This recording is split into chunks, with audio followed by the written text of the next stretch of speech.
السلام علیکم ورحمۃ اللہ وبرکاتہ۔ یہ گنہگار آپ کی خدمت میں حاضر ہیں چند یک معروضات دکھے دل کے ساتھ، ٹوٹے ہوئے خوابوں کے ساتھ اور بے پناہ متاثر جذبات کے ساتھ رکھنے کے لیے حاضر ہوا ہے۔ دعا کریں کہ اللہ تعالیٰ کچھ کام کی باتیں کہنے کی توفیق عطا فرما۔ درود پاک پڑھیے۔ اللہم صلی علی محمد وعلی آل محمد کما صلیت علی ابراہیم وعلی آل ابراہیم انک حمید مجید۔ الحمدللہ کفا وسلام علی عبادہ الذین اصطفى، اما بعد فاعوذ باللہ من الشیطان الرجیم، بسم اللہ الرحمن الرحیم۔ انا نحن نزلنا الذکر وانا له لحافظون، صدق اللہ العظیم۔ معزز و مقتدر واجب الاحترام حضرات علماء کرام اور پس پردہ بیٹھی میری ماں بہنیں اور بچیاں، مدرسہ جامعہ قاسمیہ کے اختتامی پروگرام میں ہم اور آپ شرکت کر رہے ہیں اس مناسبت سے کہ یہاں 7 بچوں نے اللہ کے قرآن کو اپنے سینے میں سمویا ہے۔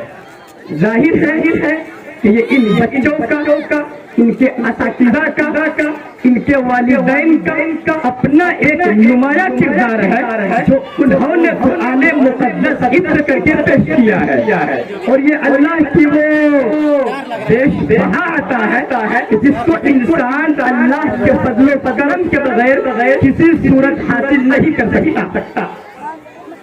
قرآن مجید میں اللہ تعالیٰ نے اس کی وضاحت کی ہے اور فرمایا ہے ثم اورثنا الکتاب الذین اصطفینا من عبادنا، پھر ہم نے اپنی کتاب کا وارث بنایا اپنے بندوں میں سے ان بندوں کو جن کا ہم نے انتخاب کیا ہے۔ معلوم یہ ہوا کہ دنیا کا کوئی انسان اللہ کی عطا کے بغیر، ان کی نوازش، ان کے فضل، ان کے کرم کے بغیر حافظ قرآن نہیں بن سکتا، عالم دین نہیں بن سکتا۔ ان کی عطا اگر شامل نہ ہو تو اللہ کے گھر کے اندر سربت سجود نہیں ہو سکتا۔ اللہ تعالیٰ اگر اس پر فضل نہ فرمائے تو قرآن مقدس کی دولت کے حصول میں ایک پل کے لیے کھڑا نہیں رہ سکتا۔ یہ نظام اللہ کا ہے، یہ قدرت اس مالک کی ہے، یہ بس اس نے سجائی ہے اور ہر ایک کا انتخاب کیا ہے۔ جس کو حفظ قرآن کی دولت سے نوازا یہ بھی اللہ کی عطا ہے، جس کو عالم دین بنایا یہ بھی اللہ کی عطا ہے، جس کو مفتی بنایا یہ بھی اللہ کیا آتا ہے۔ الذین اصطفینا من عبادنا، ہم نے انتخاب کیا ہے۔ دنیا جہان کے انسان اپنی دولت خرچ کر کے اس دولت کے حصول ممکن نہیں بنا سکتے ہیں۔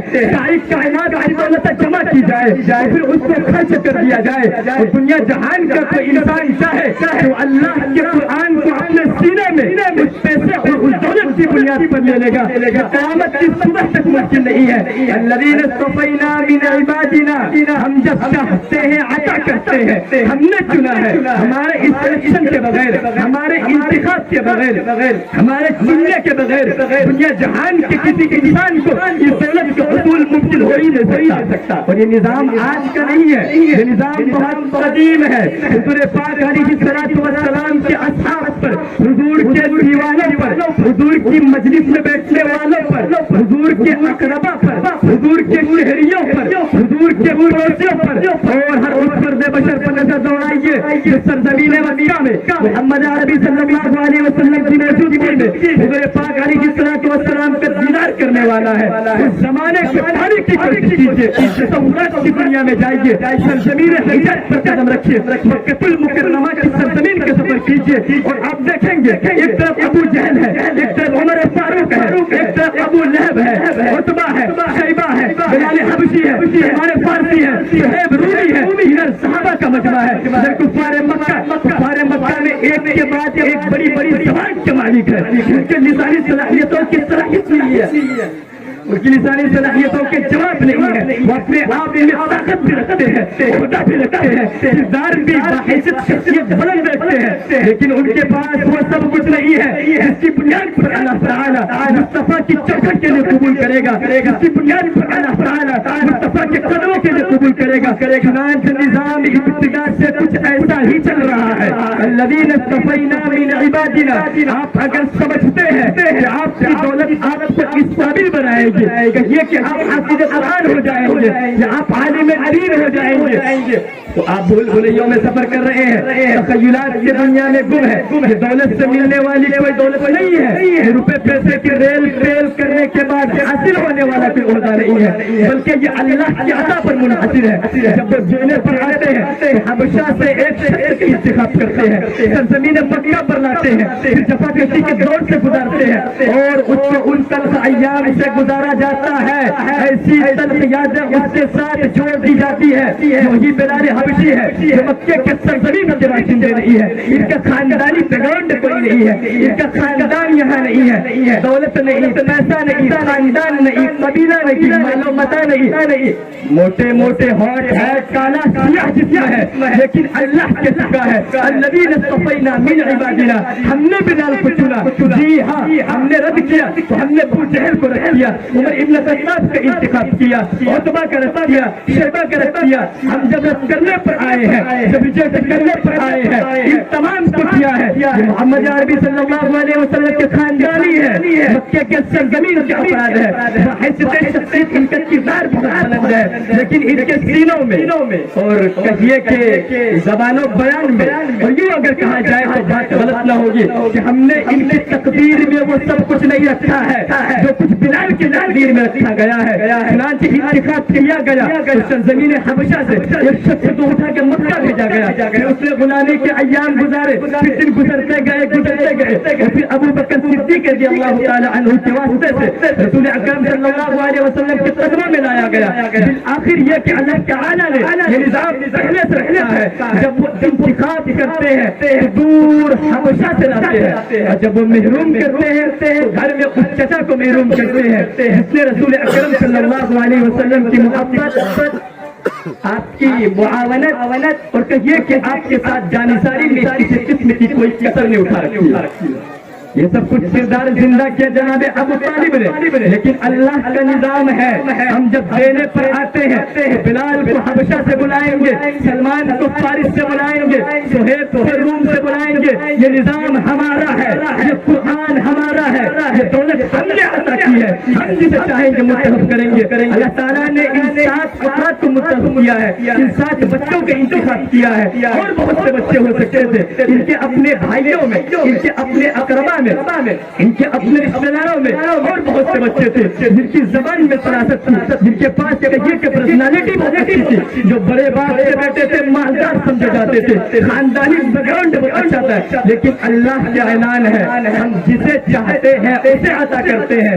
اس معنی کر یہ حفاظ کرام بہت زیادہ خوش نصیب ہے کہ اللہ کے مقدس کلام کو سینے میں جمع کرنے کی سعادت ان کے حصے میں آئی ہے. تو اول وحلہ حفاظ کرام, ان کے والدین, اساتذہ, مدرسہ اور پورے قصبہ سب کے سب مبارکبادی کے مستحق کہ آپ کے یہاں اس چمن میں 7 حفاظ کرام نے قرآن مقدس کی دولت کو اپنے سینے میں سمویا ہے. دعا کریں کہ اللہ تعالیٰ ان کی برکت سے ہم گنہگاروں کا بیڑا پار کرے.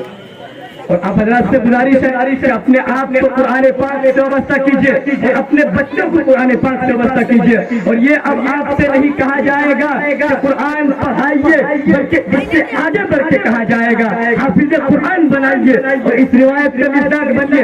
نبی اکرم صلی اللہ علیہ وسلم نے ارشاد فرمایا, من قرأ القرآن فاستجعره فأحل حلاله وحرم حرامه أدخله الله الجنة وشفعه في 10 من أهل بيته كلكم قد وجبت له النار. سرکار دو عالم صلی اللہ علیہ وسلم فرماتے ہیں یہ 7 بچے جنہوں نے قرآن پاک حفظ کیا ہے, اگر یہ قرآن پر عامل بھی رہے تو ان کی مغفرت کا ہونا یقینی ہے. لیکن ان کی سفارش, ان کی گزارش, کی ریکویسٹ اور ان کے کہا سننے کے نتیجے میں ایسے 10 افراد جن میں باپ ہو سکتا ہے, بیٹا اور بھائی ہو سکتا ہے, چچا اور تاؤ ہو سکتے ہیں, ماں اور بہن ہو سکتی ہے, گھر کے دیگر افراد ہو سکتے ہیں وشفعه في 10 من اهل بيته كلهم قد وجبت وجب النار سرکار دو عالم صلی اللہ علیہ وسلم فرماتے ہیں ایسے 10 افراد جن پر جہنمی ہونے کی مہر لگ چکی ہے اللہ کی طرف سے اعلان کیا جا چکا ہے ان کی بخشش کا دروازہ بند کیا جا چکا ہے یہ شرابی تھے جواری تھے عیار تھے مکار تھے ان کی نظر پاکیزہ نہیں تھی یہ دوسروں کی ماؤں کو بہنوں کو بیٹیوں کو بچیوں کو اپنی نگاہوں سے تار کر ان کی عزت سے کھلواڑ کیا کرتے تھے آنکھوں کے راستے سے بنا کرتے تھے یہ لوگوں کی زمینوں پر مکانوں پر دکانوں پر واسط بڑھ کر حملہ کیا کرتے تھے انہوں نے کسی کی زمین دبائی مکان دبایا یہ اپنے مکانوں میں رات کی تنہائیوں میں اپنے بیڈ روم میں لیٹ کر یوٹیوب پر گوگل پر فیس بک پر واٹس ایپ پر ٹویٹر پر انسٹاگرام پر